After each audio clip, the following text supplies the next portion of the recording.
Hello everyone, thanks for tuning in to today's final video. So going to have a look at the weather for the next 10 to 14 days for today's final video. Day 10 can take us into the start of July. I think it goes around 2nd of July, day 10 now. So we'll have a look at that. And of course we'll extend out beyond that. We extended GFS and ECM ensembles, very much around a couple of weeks.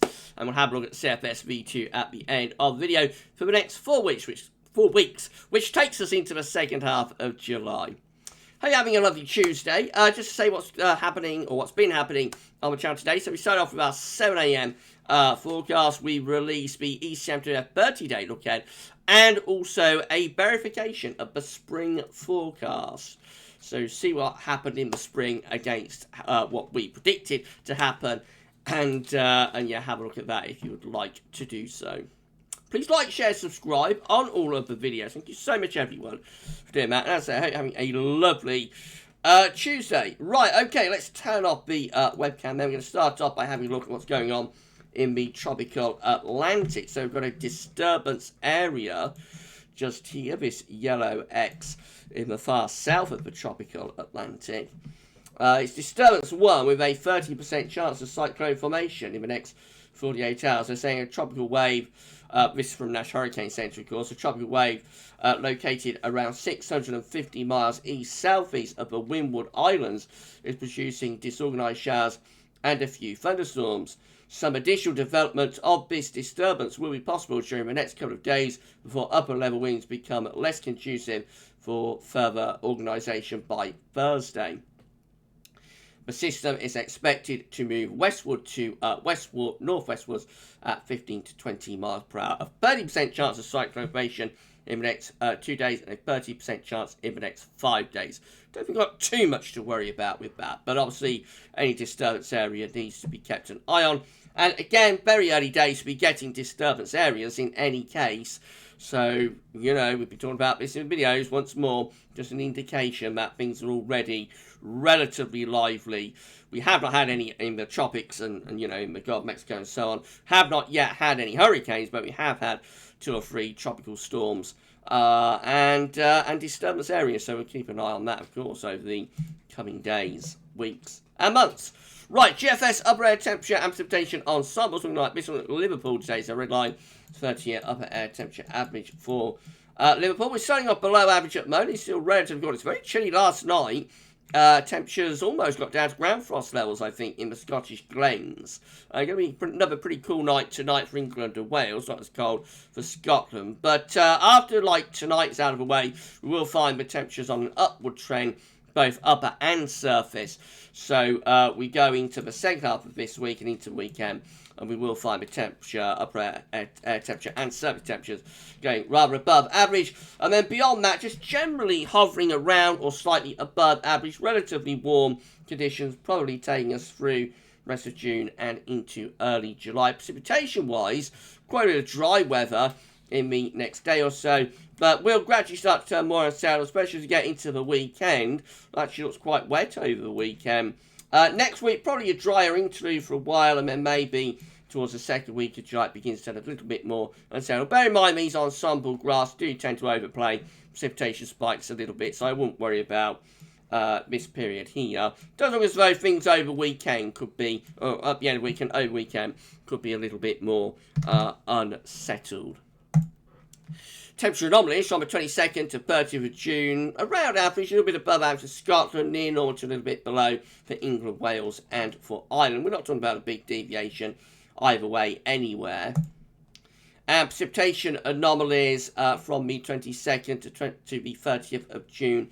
A bit wetter than average for the northern half of the country, near normal to perhaps a little bit drier than average for more southern and southwestern areas.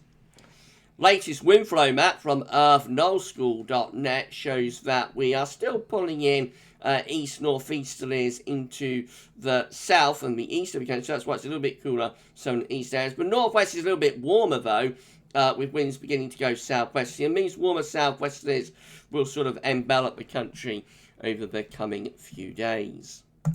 Right, so let's show you some model data, shall we? So I'll just put webcam Back on, there we go, I'm back. Okay, so let's go through some model data, have a look at the UK Met first. So if you're enjoying this video, please can you like, subscribe and share, you know, all over the place on your Facebook and Twitter pages and so on. Share it as far as you can. Thank you so much, everybody, for doing that. And make sure you sub to our channel, of course. Right, so the weather outlook for this, you can find the links to all of the websites used for the video in the description with the video, by the way. So this is how things are looking at midnight on Friday with the UK Met.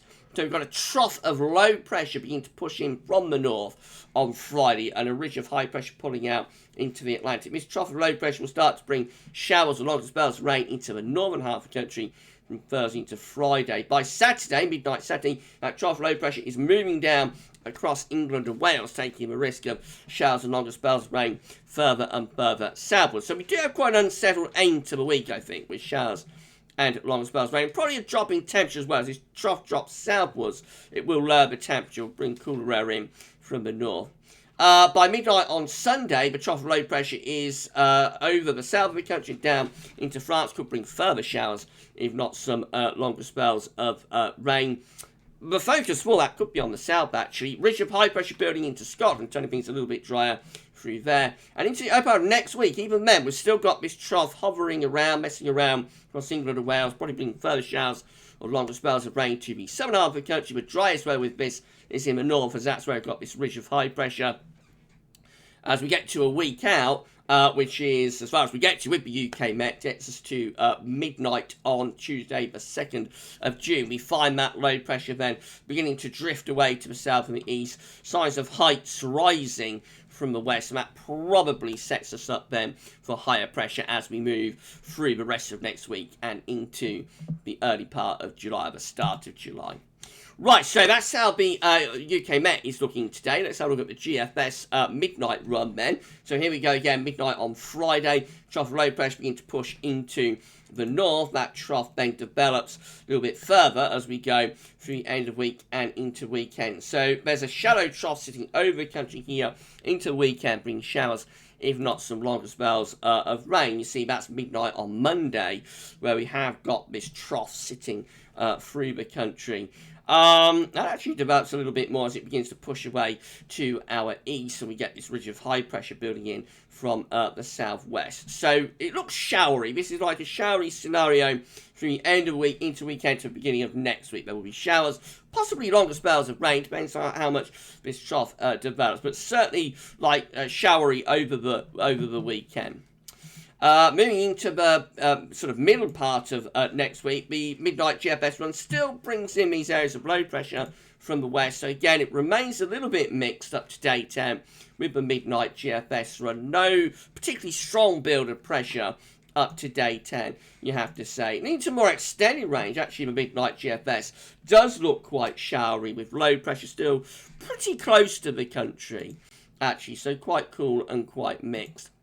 Heading up beyond that into the extended range, we get this ridge building from the southwest. That probably starts to turn us drier and a little bit warmer. But this, of course, is beyond 10 days out, so it is a long way away. But probably start to turn drier, a little bit warmer for a while before the ridge then starts to show signs. So begin to pull back into the Atlantic again as far as we get to Thursday, the 8th of July. And we're back into rather showery and slightly cooler northwesterly flow as well. The 6Z with the GFS, so this very latest, looks like that. Again, trough low pressure slimming sails across country on Friday, and sort of a shallow trough over country into Saturday will bring showers. The GFS 6Z actually turns that into an area of low pressure by Sunday. This is 6 AM on Sunday, so that's focused on England and Wales with light showers and longer spells of rain over top of the country. There is a ridge building to the north though, so it's turning a little bit drier for the north, but certainly for the south looking quite unsettled. Into next week, that trough low pressure begins to move into low countries. Heights begin to rise to the west. High pressure starting to push in from the Atlantic, and heading up towards the middle of next week, we go to much more in way of high pressure. It's still like a trough sitting to our east. Could bring some showers into east areas, but I think the 6Z much more towards higher pressure in the middle part of next week compared to midnight run. And that's how we're going to get to day 10. Much more of an anti-cyclonic influence there with the 6Z. So a lot drier and rather warmer as well. Into our extended range with the GFS 6Z, again, heights are relatively high to our north, although we do eventually start to generate some thundery areas of low pressure from the south and from the southwest. This could be quite warm, but a little bit on the volatile side, perhaps, as we get up to the end of the first week of July. So as far as we go with the GFS, as I say, to the 8th of July. And yeah, we could be starting to see some heavy showers, maybe some thunder beginning to push up from the south and the southwest there with the GFS 6Z. Right, the GM looks like that. Again, we've got this trough dropping south across the country on Friday. And then into the weekend, looks rather showery for England and Wales, a little bit drier for Scotland and Northern Ireland on Saturday. The trough becoming, the ridge, I should say, from the west becoming a little bit stronger as we go later into the weekend, into early part of next week. And the trend through next week is increasingly towards this high pressure to build in from the west. So as we get to day 10, we've got a nice ridge extending in from the Azores high, being plenty of dry, and you would have thought quite weather. So the GM hinting, I think, still, as it was yesterday, that things could go a lot drier and warmer into the start of July. And then the ECM looks like that. So once more, we've got this trough dropping in from the north, bringing showers, if not possibly some longer spells of rain as well. Into the weekend, Saturday, the trough is still there. Sunday, more towards the ridge, building in from off the Atlantic. And then into the middle part of next week, the early to middle part of next week, again, the high pressure is just a little bit to our west, so relatively flat gradients here through the early part of next week. Could bring showers to southern areas, whereas always the driest weather with this ridge, this 1020 millibar isobar, is to the northwest. It's a very subtle pattern, though. This could turn out to be quite a lot more unsettled than anticipating. Equally, it could turn out to be quite a lot more drier than anticipated, especially from the south. This is Wednesday next week. Again, the ridge is into the north, so the driest weather is in the northern half of the country. Weakest pressure, not particularly low pressure, but weakest pressure is in the south, implying there's still a risk of heavy showers and maybe thunder in the south. Up to day 10, we find the high pressure strengthening, similar to the GM. By day 10, which is the 2nd of July, we're under high pressure. So by day 10, we've got the ECM, we've got the GM and the GFS 6Z looking anticyclonic, so suggesting a very warm and dry beginning to July. We did have the GFS midnight run, which at day 10 looked rather more unsettled. But I think overall we're still probably inching our way towards a drier, maybe even a hotter start to July, as we said yesterday. This is the precipitation type forecast based on that ECM run from Tameteo.com. So rain in the north and west over the next day or so. Lots of dry weather though for more southern and eastern areas. Then as we move in towards the end of the week and the weekend, then we start generating showers and even these longer spells of rain as well. So we can quite understand, especially focus on England and Wales over the weekend and into next week. But else, there's a bit of a suggestion that there might even be some thundery downpours there over the weekend and into the beginning of next week, particularly again for the south. You see the focus is for the south, so an unusual sort of pattern again, with the driest weather in the north, Scotland and Northern Ireland looking basically dry from the weekend onwards, whereas the wet weather appears to be sort of across England and Wales, especially the further south you go, and just these regular bouts of rain and showers coming and going in the south all the way up towards day 10. Really, by day 10 we do start to turn things a little bit drier though, as that high pressure takes over. Right, we'll turn webcam off and have a look at the options on the table within the ECM ensembles. So here we go then. These are the options on the table within the ECM ensembles for day 10, which will get us to the 2nd of July. I have 34 members, big majority of them, with high pressure dominating at day 10. Look at that, high pressure over just the North Country winds in from the east. So by far the majority option by the beginning of July within the ECM ensembles is to have us under high pressure, have us dry and warm. There is a minority option, 17, that would be in line with like what the midnight GFS was doing, I suppose, with low pressure to the north and high pressure to the west-southwest, and so that brings us like a westerly flow. So that's going to be a little bit cooler and a little bit more showery as well. In 2 weeks' time, These are the options that we have, and very similar, really, to day 10. So this is to the 7th of July now. We have 26 members of the ECM ensembles that still keep that area of high pressure going over and to the north of the country. Winds in from the east again. So that's a very warm, maybe quite hot and dry first week to July. 25 have low pressure still to the north, high pressure still to west-southwest, lining jet stream and wind flow up on a northwest-southeast jet stream. So obviously that's a cooler and more showery sort of situation. So inconclusive, but I think the evidence is certainly around day 10 anyway, beginning of July. I think the evidence is there, but we have high pressure dominating quite a lot of warm and dry weather. How far into the first week of July we extend that remains to be seen. Let's have a look at CFXV2 and then we're done for today's video. So it's a 500 millibar heights, break it down into week periods. The first week period takes from 22nd to 28th of June. The coming week is anticyclonic basically, with high pressure in control of weather. Is low pressure though to the south that will bring will bring showery conditions at times, and also to the north. So this ridge is a little bit weakened and that allows some showers at times, but overall not too bad. Week 2 is very anticyclonic though. This is the 29th of June to the 5th of July. Into July we have high pressure sitting more or less over the top of the country, bringing lots of dry, fine and warm weather. High pressure then continues into week 3, which is the 6th through to the 12th of July, above average heights, sitting more or less over, slightly to the north of the country, winds in from an easterly direction. That should be very warm and dry potentially. And then finally, week 4, look at this, it's high pressure fest today with the CFS. Bear in mind the CFS is swinging wildly from day to day, but excuse me, today's idea from the CFS is very much a high pressure fest through the first sort of 3 weeks of July anyway. This is the 13th to the 19th of July, with the high pressure more or less over top of the country again. So this is a very warm, possibly hot July and very dry July that is setting up here, certainly for the first half of the month. And again, winds all the time are in from the east, which is, remember, that's a warm wind direction in the summer. In the winter, this would be a signal for cold weather, dry and cold conditions, but in the summer, like easterlies coming off the hot continent are going to be warm or hot. So generally the CFS today looks like it's towards dry and hot weather, but just a couple of days ago it's going for like quite a cool and unsettled July. So it's all to be revealed, it all remains to be seen, but I certainly think there's still plenty of evidence here that the early opening days of July, let's say, should have quite a bit of dry and potentially quite warm or even relatively hot weather. We should wait and see. Of course, how it all plays out. Have got quite a lot of showers and longer spells of rain to get out of the way, though, by the look of it, over the weekend and early next week before we get to that drier, warmer weather.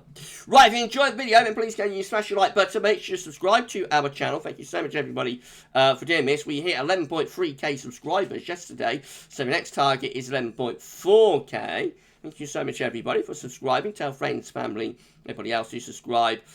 That's great. Thank you so much for doing this. And drop a comment. Let us know what you think about this and all of our videos. And thank you to Rich for the subscribe gift bell. I show this every day at the end of a 10 to 14 day.